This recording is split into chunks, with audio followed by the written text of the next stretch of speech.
Bom dia, pessoal. Bom dia a todos vocês. Boa tarde, boa noite. Bem-vindos todos vocês, né, que estão aí ouvindo. Bem-vindos mesmo a mais um programa. Programa, digo, né, assim, entre aspas, né? A mais um programa, né, a mais um capítulo da nossa história, que deve ser muito bem entendida, porque afinal choca, forma a nossa realidade, né?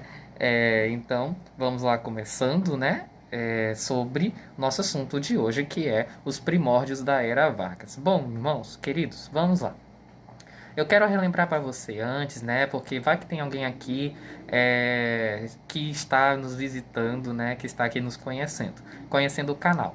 Bom, eu sou o professor Eric, eu faço parte do Colégio Maria Angelim, né? Um colégio muito maravilhoso, né? E aí, lá eu sou professor de História. Bom, nós estávamos aqui dando várias aulas sobre vários temas aí, né, relacionados ao contexto do mundo. Agora chegou a hora de falar um pouco mais do nosso Brasil. Era algo que já estava, né, também aí já no meu pensamento. Bom, é, pra, e antes da gente falar da Era Vargas em si, é necessário que a gente relembre como a gente chegou aqui, né, nessa era, ou seja, década de 20 para a década de 30. Bom, vamos relembrar um pouco. Como surgiu a República do Brasil? A República do Brasil surgiu em 1889. Lembram? Em 1888, a Princesa Isabel assina a famosa Lei Áurea. Todo mundo lembra, né? Depois que acaba essa assinatura, acaba a escravidão e acaba também o segundo reinado, porque o pai dela, Dom Pedro II, está também extremamente doente, fora que está afetado já por várias condições políticas, né? E aí acontece justamente que o exército era a única força para aquela época capaz de conduzir, digamos assim, um governo, né? Tinha mais condições. Por quê? Porque os parlamentares, né, eles estavam precisando de um aparato militar para fazer o golpe da República. A República já era desejada há muito tempo. Só que quando chegamos numa crise muito grande do segundo reinado, né, tivemos aí a Guerra do Paraguai, lembram, né? A Guerra do Paraguai, aquele movimento de 1870, quando o Brasil, a Argentina, o Uruguai e o Paraguai se envolveram naquela guerra contra o Paraguai, né? Isso levou a um desgaste muito grande das nossas tropas, inclusive foram muito jovens e até mesmo escravos para essa batalha, né? Então isso esgotou. Também todo o colapso financeiro, também toda a questão assim da escravidão que já havia sido abolida pela Inglaterra, também, né, a perca aí gradativamente do espaço da agricultura, ou melhor dizendo, da proposta da chegada da indústria. Então tudo isso faz com que o segundo reinado fique cada vez mais fraco. Dom Pedro II não tenha mais apoio das classes sociais, nem mesmo as autoritárias, nem mesmo dos poderosos que andavam do lado dele. E nem a igreja mais apoia ele, porque uma vez que ele fez um acordo e começou a seguir a maçonaria, o Papa o excomungou, assim como também a maçonaria. E todos os católicos ficaram proibidos de se relacionar com a maçonaria, e vice-versa. Então, isso tudo levou uma despenca, um despencamento do império. Então era lógico que não era bom esperar o rei morrer, era bom logo fazer um golpe, que era a República. A República, né, como você deve lembrar, é um sistema que surgiu no Império Romano, lá na época de Júlio César. Significa res public, significa coisa pública em latim, né? Ou seja, ao invés de tudo ser governado e dirigido por uma classe única, ou então por uma pessoa por causa de questão de sangue, é necessário que tudo seja governado a partir do olhar e dos interesses do povo e daqueles que têm direitos de votar. Então, é muito melhor. No caso aí, né, a República foi muito pensada dentro do nosso Brasil pelos liberais, que eram aquelas pessoas que estavam dentro do parlamento, né, só manipulando, só olhando aqui e ali, fazendo aliança com aquele, né, para evitar cada vez mais o avanço do conservador, né, que era aquele que apoiava a monarquia, né, mesmo que não fosse absoluta, mas queria a monarquia. Já o liberal queria a república, ele queria a federação. Todo o Estado do Brasil devia ter sua autonomia e tudo devia gerar em torno de um poder central, eleito, regido democraticamente. Essas palavras, né, com o tempo vão se formando e realmente se dando muita realidade no nosso Brasil. Porque naquela época não era qualquer um que podia votar, e não era qualquer um que tinha direito, e não era qualquer um que ia eleger alguém para ser político, como é hoje. Então, é por isso que naquela época só mesmo os que têm renda, né, igual ou superior, né, a uma produção de terra, ao gênero alimentício, ocupando um status social que poderia mesmo votar ou se candidatar a ser político, né? Como naquele espaço mesmo do Rio de Janeiro era necessário que vocês apresentassem uma renda, a renda mais provável daquela época de plantação era a mandioca, né? E claro que vão ser outros gêneros, o café, açúcar, essas coisas. Todos esses vão ter direitos, mas naquele espaço, às vezes, do Rio de Janeiro, a mandioca prevalecia. Então a mandioca foi usada, né, como critério para votar, né? Você tinha que ter o tanto de mandioca para votar, né? E para ser político, tinha que ter muito mais mandioca. Podia ser tonelada de mandioca, né? Então, a terra, a produção, se você era senhor de terra e até mesmo um pouco senhor de escravo, apesar da escravidão aí já estar sendo dominada, combatida e abolida, é que você podia votar.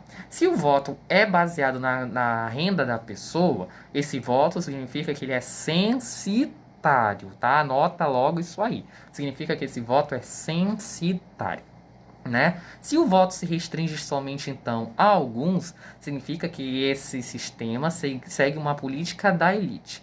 Se a elite naquela época ainda era agrícola e cada um forçava, às vezes manipulava o outro para votar em fulano, para eleger cicrano, significa que o voto era de cabresto, ou seja, funcionava às vezes na força e na violência, né? E se tinha ali então um acordo entre os principais cafeicultores da região do século XIX, que era São Paulo e Minas Gerais, significa que ali você fazia a política do café com leite. A política do café com leite é justamente isso: uma mão lava a outra. Minas Gerais e São Paulo se ajudam porque depois vão se tornar os maiores produtores de café. Aliás, já eram, né? Só que eles vão esperar o contexto aqui exato para ocupar a presidência.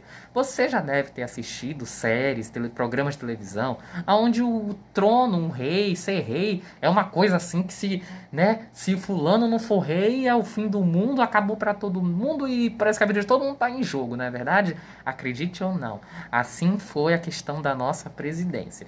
Parece que o trono da presidência valia tudo, né? E quem ia ser presidente valia mais ainda e tomaria os rumos do nosso Brasil. Agora você entendeu por que é bom e importante estudar um pouquinho da nossa república, né? E aí vamos lembrar então, continuando, né? Nossa república começou em 1889, quando no dia 15 de novembro em diante, né, se formou aí por causa do golpe do famoso Marechal Duque de Caxias, né, que também era chamado de Deodoro da Fonseca, né? E aí Luiz Deodoro da Fonseca, né, ele já era uma cara de alta patente e tinha uma longa experiência no exército, desde a época do primeiro reinado, passando pela regência, passando por segundo reinado, chegando em 1889. Então o cara viveu muito e tinha uma longa carreira, uma alta patente, um respeito. E já que você precisa de arma, de exército, para fazer um golpe, então justamente o exército, por você achar muito desgastado diante do imperador e indignado por não ser tão reconhecido assim, é que fazia esse golpe, né? Ajudou os liberais e foi feito a república em 89, certo? Acabou a monarquia no Brasil. Nunca mais a veremos. E aí, então, o que aconteceu em diante? O Deodoro da Fonseca não conseguiu governar, né? Por incrível que pareça, ele renunciou, nosso primeiro presidente renunciou. Por quê?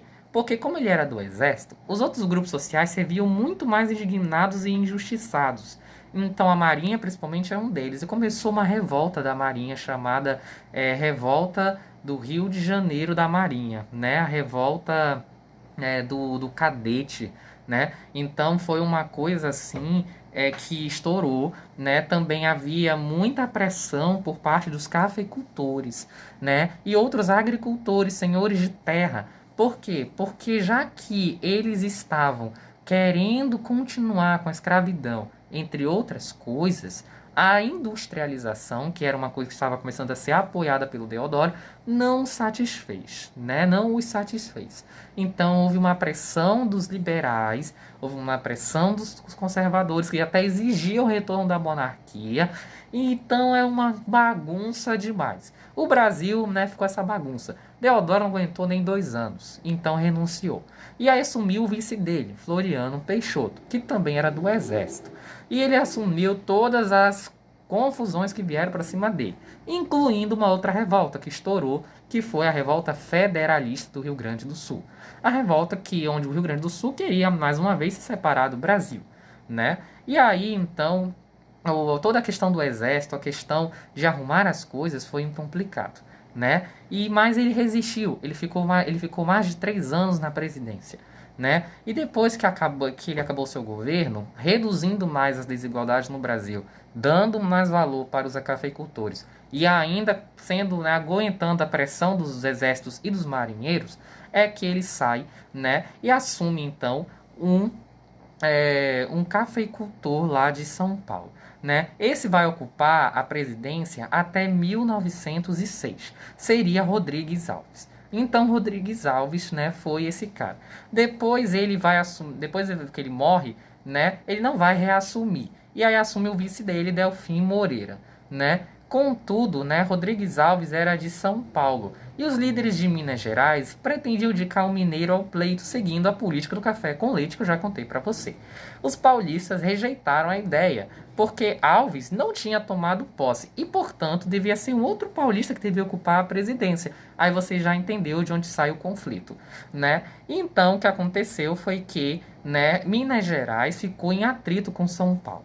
E aí assume, no entanto, pela parte neutra e maioria daqueles deputados lá, o Epitácio Pessoa da Paraíba, que vai governar até 1922. E é nessa década de 20 que nós vamos estudar e fazer depois outros vídeos, né? Porque justamente acontecem coisas tão fortes que preparam a década de 30, que é quando acontece a Revolução, quando cai a política do café com leite, cai a política oligárquica cafeeira de São Paulo e Minas Gerais e chega o Vargas, tá bom? Bom, mas para você entender, estamos num Brasil que está começando a ficar cada vez mais industrializado. E principalmente a cidade de São Paulo e Rio de Janeiro ficam assim. A maioria da população, então, fica analfabeta e trabalhadora de fábrica, o que leva a uma grande pobreza e muitas revoltas e greves e tudo que envolve as questões de trabalho das fábricas que você já sabe não são nada boas. Não tem direitos trabalhistas, não tem fim de semana, não tem descanso, não tem, né? Então é uma disputa muito grande entre uma realidade, uma necessidade de sobreviver e a opressão do seu patrão. As empresas, então, né, são essas que ficam aí também lidando cada vez mais com os cafeicultores que ainda resistem, tá bom? E aí, nós terminamos então aqui em 1922 com a eleição de Arthur Bernardes, tá bom?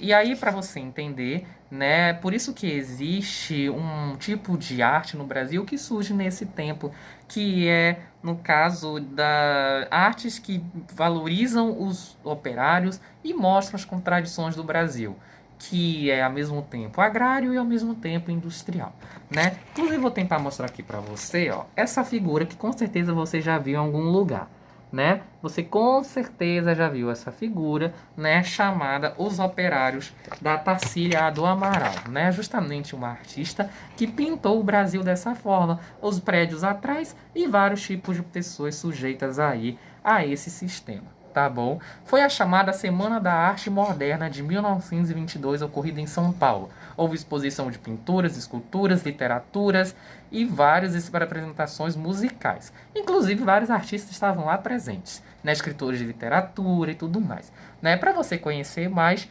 você, né, pode ir lá pesquisar no site, né, do YouTube, né?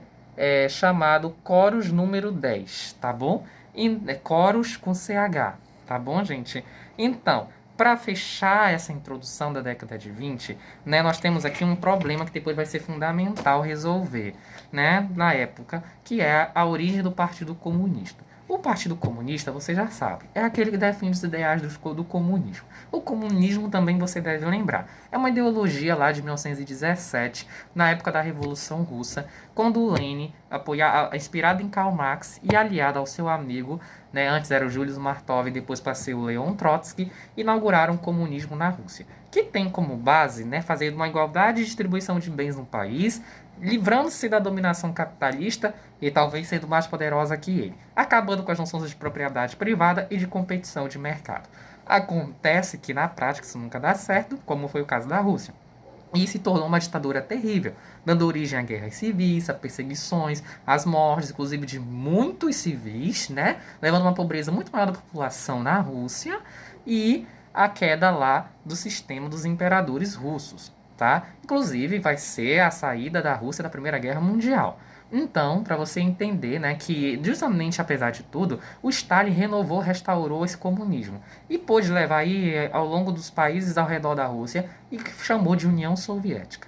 Essa Rússia tentou ali ameaçar a Europa e o resto do globo, né, fazendo aí a guerra, né, participando até da Segunda Guerra, né? Stalin morreu em 1953, né? Então, ele foi um grande, maior ditador comunista, certo? Esses partidos comunistas, no entanto, acreditam que ainda podem implantar dentro da realidade de seus países o que na teoria para eles está certo e é o ideal. Por isso surgem os partidos dentro dessas políticas. Aqui no Brasil, nós chegamos aqui, então, na década de 20, com o Partido Comunista aí querendo espaço na política. No início eles vão ser reconhecidos, depois vão ser perseguidos, vão ser odiados e até vamos entender o que tem tanto a ver com a era Vargas, então. E o que o Vargas vai fazer diante disso? O que o Vargas também vai fazer diante do nazismo? O que o Vargas vai tentar fazer diante das propostas da indústria? Então é isso, gente, que forma o nosso Brasil mais atual, né? Então peço que vocês fiquem de olho, né? Porque afinal a história é muito boa. Muito obrigado, beijos e até mais. E previna-se do Covid-19. Nunca é bom lembrar. Nunca é demais lembrar. Previna-se do Covid-19. Use máscara, lave a mão, use álcool, previna-se, previna-se. Não queira ir para o hospital, previna-se, tá bom? Fique atento. Beijos.